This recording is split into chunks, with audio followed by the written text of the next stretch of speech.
Hey, what's up you guys, it's Dorothy, and welcome back to my channel. In today's video, we're going to go into chapter 24 of Dead Girls Can't Tell Secrets by Ch24. I am hoping that you guys are enjoying these videos so far and enjoying this book. We are just about done.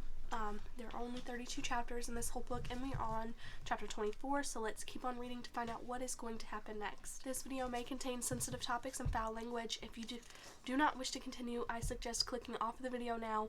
You have been warned. Chapter 24. The word is a dull hum vibrating in my head. My arms burn.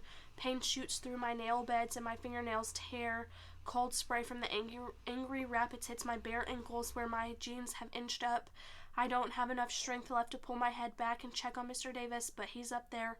All I can do is listen to the water, feel my heart beating in my throat.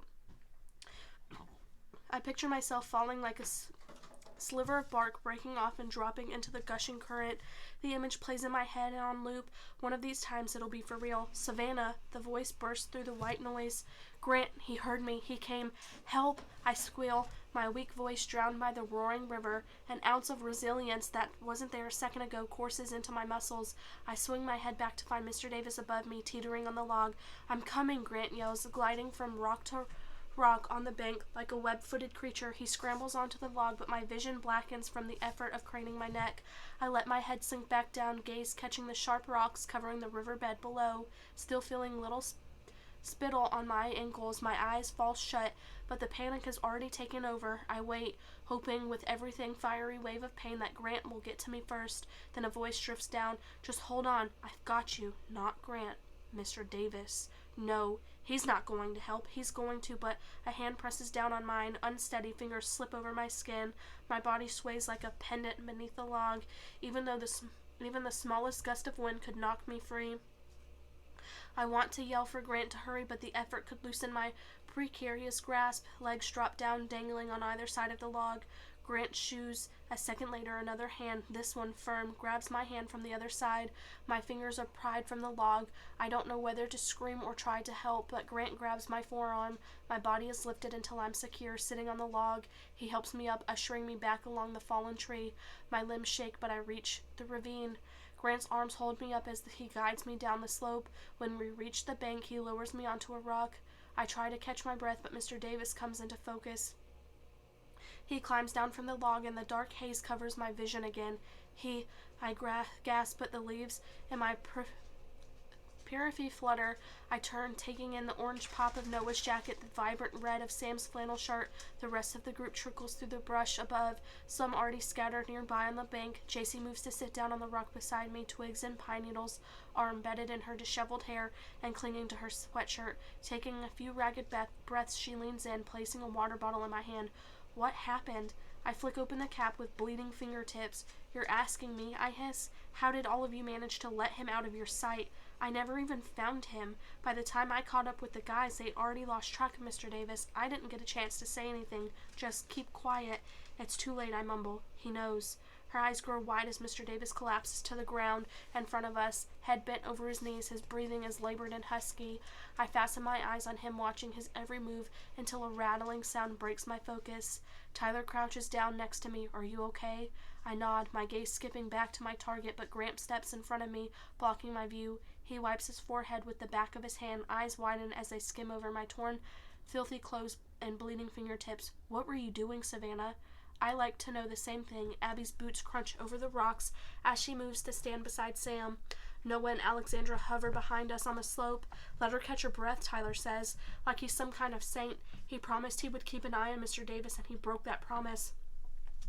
I was running for my life, I mutter. The only reason I'm still here is that you guys showed up. Otherwise, I would have ended up just like my sister. What do you mean? Grant asks. Just keep Mr. Davis away from me. Sam eyes me leerily. It looked like he was helping you, Savannah. That's because you didn't see him chasing me through the forest.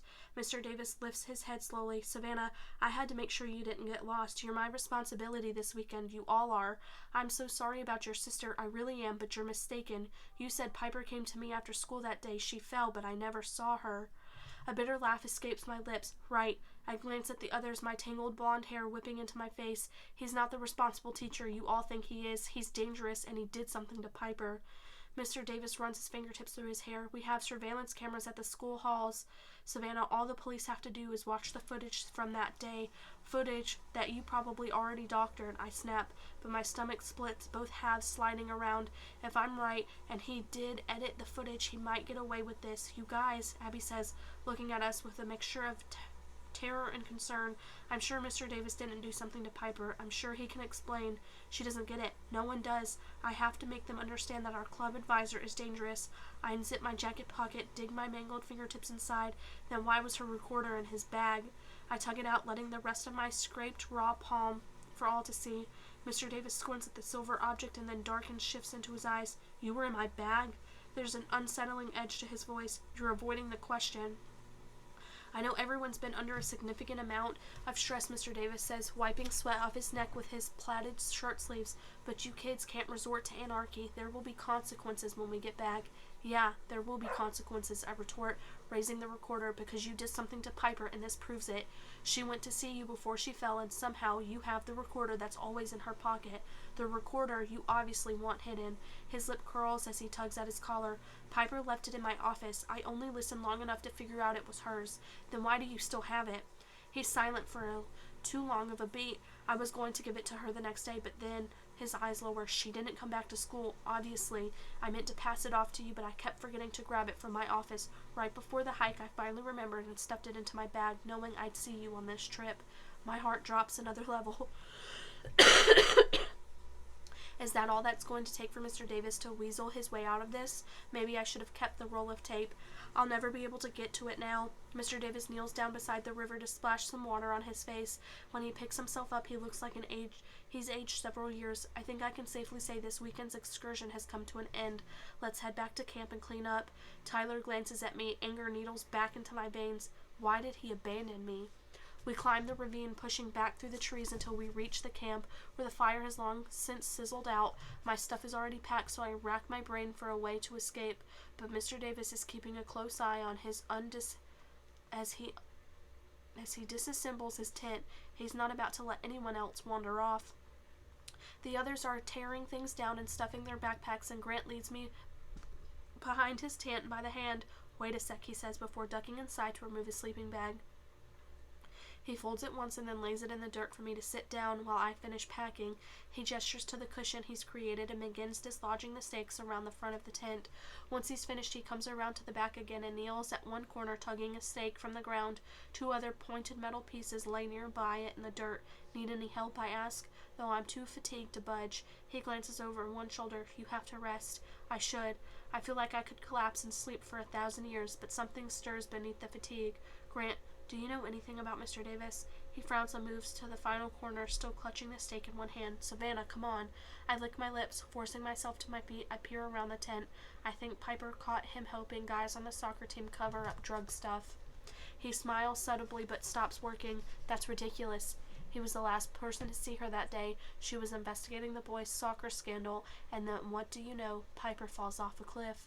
Grant's hazel eyes, the ones that always mesmerize me, narrow, and as soon as we can prove it, Grant moves so quickly I don't see him coming. I don't even manage a yelp, and I'm backed into a tent panel. At his side, the sharp stake in his grip flashes. He looks down at me, the lips I love to kiss pressed tight, the glimmering gold gone from his irises, leaving only a storm. That is the end of this chapter. I will see you guys in the next video. Bye.